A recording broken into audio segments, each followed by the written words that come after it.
ലോകത്തിലെ ഏറ്റവും വലിയ കായിക മാമാങ്കമായ ഫിഫ വേൾഡ് കപ്പ് 2026 വടക്കേ അമേരിക്കൻ ഭൂഖണ്ഡത്തിൽ നടക്കാനിരിക്കെ കായിക ലോകം ഉറ്റുനോക്കുന്ന ഒരു വലിയ രാഷ്ട്രീയ അനിശ്ചിതത്വത്തിന് ഒടുവിൽ തിരശ്ശീല വീണിരിക്കുകയാണ്. ശത്രുരാജ്യങ്ങളായ അമേരിക്കയും ഇറാനും തമ്മിലുള്ള ദശാബ്ദങ്ങൾ നീണ്ട ഭൗമരാഷ്ട്രീയ തർക്കങ്ങൾ കളിമുറ്റത്തേക്ക് പടരുമോ എന്നതായിരുന്നു ഫുട്ബോൾ ലോകത്തിലെ പ്രധാന ആശങ്ക. എന്നാൽ രാഷ്ട്രീയ വൈരുദ്ധ്യത്തെക്കാൾ കായിക ഐക്യത്തിന് മുൻഗണന നൽകിക്കൊണ്ട് അമേരിക്കൻ പ്രസിഡന്റ് ഡൊണാൾഡ് ട്രംപ് ഇറാന് അമേരിക്കൻ മണ്ണിൽ കളിക്കാൻ അനുമതി നൽകിയിട്ടുണ്ട്. ഇതോടെ വലിയൊരു നയതന്ത്ര പ്രതിസന്ധിയാണ് ഒഴിവാക്കപ്പെട്ടിരിക്കുന്നത്. സാധാരണഗതിയിൽ ഇറാനെതിരെ കടുത്ത നിലപാടുകൾ സ്വീകരിക്കാറുള്ള ട്രംപിന്റെ ഈ നീക്കം കായിക ലോകത്തെ അത്ഭുതപ്പെടുത്തിയിട്ടുണ്ട്. ഫിഫ പ്രസിഡന്റ് ജിയാനി ഇൻഫാന്റോയുടെ ക്രിയാത്മകമായ ഇടപെടലുകളും അതിന് പിന്നിലുണ്ട്. അവർ കളിക്കട്ടെ എന്ന ട്രംപിന്റെ പച്ചക്കൊടി രാഷ്ട്രീയ സംഘർഷങ്ങൾക്കിടയിലും കായിക വിനോദത്തിന് ജനങ്ങളെ ഒന്നിപ്പിക്കാൻ കഴിയുമെന്ന സന്ദേശമാണ് നൽകുന്നത്. അമേരിക്കയിൽ കളിക്കുന്നതിലെ സുരക്ഷാ ഭീഷണികൾ മുൻനിർത്തി ഇറാൻ നേരത്തെ വേദികൾ മാറ്റണമെന്ന് ആവശ്യപ്പെട്ടിരുന്നു. എന്നാൽ ഫിഫയുടെ ഉറച്ച നിലപാടും US ഭരണകൂടത്തിന്റെ അനുമതിയും വന്നതോടെ ഈ തർക്കങ്ങൾക്ക് പരിസമാപ്തിയായിരിക്കുകയാണ്. ഇത് കേവലം ഒരു ഫുട്ബോൾ മത്സരത്തിനപ്പുറം ആഗോള കായിക വേദികളിൽ രാഷ്ട്രീയ അതിർവരമ്പുകൾ മായുന്നതിന്റെ സൂചനയായും വിലയിരുത്തപ്പെടുന്നു. അമേരിക്കൻ മണ്ണിൽ ഇറാൻ ടീം പന്ത് തട്ടുമ്പോൾ അത് വെറുമൊരു ഗ്രൂപ്പ് ഘട്ട മത്സരമായിരിക്കില്ല, മറിച്ച് ലോകം മുഴുവൻ ഉറ്റുനോക്കുന്ന ഒരു ചരിത്ര സംഭവമായി മാറും.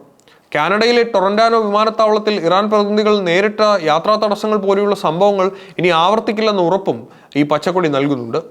അമേരിക്കയും ഇറാനും തമ്മിലുള്ള രാഷ്ട്രീയ ബന്ധം അതീവ സങ്കീർണമായി തുടരുന്ന പശ്ചാത്തലത്തിൽ ലോകകപ്പ് വേദിയുടെ കാര്യത്തിലുണ്ടായ മഞ്ഞുരുക്കം അന്താരാഷ്ട്ര തലത്തിൽ ശ്രദ്ധിക്കപ്പെട്ടിട്ടുണ്ട്. ഈ നയതന്ത്ര വിജയത്തിന് പിന്നിൽ ഫിഫ പ്രസിഡന്റ് ജിയാനി ഇൻഫാന്റോയുടെ കൃത്യമായ ഇടപെടലുകളും US പ്രസിഡന്റ് ഡൊണാൾഡ് ട്രംപിന്റെ അപ്രതീക്ഷിത നിലപാടുകളുമാണുള്ളത്. രാഷ്ട്രീയ വൈര്യങ്ങൾ ലോകകപ്പ് എന്ന കായിക മാമാങ്കത്തിന്റെ ശോഭ കെടുത്തരുതെന്ന ഉറച്ച നിലപാടിലായിരുന്നു ഫിഫ പ്രസിഡന്റ്. ഫിഫ കോൺഗ്രസിൽ സംസാരിക്കവേ ലോകത്തെ ഒന്നിപ്പിക്കുക എന്നത് നമ്മുടെ ഉത്തരവാദിത്തമാണെന്ന് അദ്ദേഹം വ്യക്തമാക്കി. അമേരിക്കൻ ഭരണകൂടവുമായി നിരന്തര ചർച്ചകൾ നടത്തിയ അദ്ദേഹം ഇറാൻ ടീമിന് US മണ്ണിൽ കളിക്കാനുള്ള തടസ്സങ്ങൾ നീക്കണമെന്ന് അഭ്യർത്ഥിച്ചു. ഇറാനെതിരെ സാധാരണയായി കടുത്ത ഉപരോധവും നിലപാടുകളും സ്വീകരിക്കുന്ന ട്രംപ് കായിക രംഗത്ത് ഇളവ് നൽകിയത് ഇൻഫാന്റോയുമായുള്ള തന്റെ വ്യക്തിപരമായ സൗഹൃദം മുൻനിർത്തിയാണ്. ജിയാനി അത് പറഞ്ഞിട്ടുണ്ടെങ്കിൽ എനിക്ക് സമ്മതമാണ്, അവർ കളിക്കട്ടെ. ജിയാൻ എൻ്റെ സുഹൃത്താണ്, അദ്ദേഹം ഇതിനെക്കുറിച്ച് സംസാരിച്ചിരുന്നു എന്ന് ട്രംപ് വ്യാഴാഴ്ച പ്രതികരിച്ചു. US മണ്ണിൽ നിശ്ചയിച്ചിരിക്കുന്ന മത്സരങ്ങൾക്ക് പകരം മറ്റ് വേദികൾ വേണമെന്ന ഇറാന്റെ മുൻപത്തെ ആവശ്യം ഇതോടെ അപ്രസക്തമായി. ട്രംപിന്റെ ഈ തീരുമാനം വന്നതോടെ ഇറാന്റെ പങ്കാളിത്തം സംബന്ധിച്ച് നിലനിൽക്കുന്ന എല്ലാ അനിശ്ചിതത്വങ്ങൾക്കും വിരാമമായിരിക്കുകയാണ്. കായിക രംഗത്തെ രാഷ്ട്രീയത്തിന് അതീതമായി കാണാൻ US ഭരണകൂടം തയ്യാറായത് 2026 ലോകകപ്പിലെ സംഘാടനത്തിൽ വലിയൊരു കടമ്പയാണ് ലഘൂകരിച്ചത്. ഫിഫയുടെയും അമേരിക്കയുടെയും ഭാഗത്തു നിന്ന് അനുകൂല നിലപാടുകൾ ഉണ്ടായെങ്കിലും ഇനി കളിക്കണോ വേണ്ടയോ എന്നുള്ള അന്തിമ തീരുമാനം എടുക്കേണ്ടത് ഇറാനാണ്.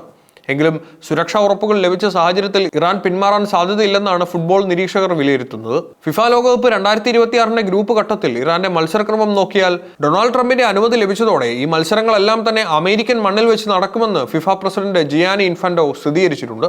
ഇറാന്റെ ലോകകപ്പ് ക്യാമ്പയിന് തുടക്കം കുറിക്കുന്നത് ജൂൺ 16 ന്യൂസിലൻഡിനെതിരെയുള്ള മത്സരത്തോടെയാണ്. രാഷ്ട്രീയമായ അനിശ്ചിതത്വങ്ങൾ നിലനിൽക്കുന്നുണ്ടെങ്കിലും ഫിഫയുടെ ഇടപെടലിലൂടെ ഈ മത്സരം അമേരിക്കൻ ആരാധകർക്ക് മുന്നിൽ നടക്കുമെന്ന് ഉറപ്പായി. ഗ്രൂപ്പ് ഘട്ടത്തിൽ മികച്ച തുടക്കം ലഭിക്കാൻ ഇറാന് ഈ വിജയം അനിവാര്യമാണ്. ഗ്രൂപ്പിലെ ഏറ്റവും കരുത്തരായ ബെൽജിയത്തെയാണ് രണ്ടാം മത്സരത്തിൽ ഇറാൻ നേരിടുന്നത്.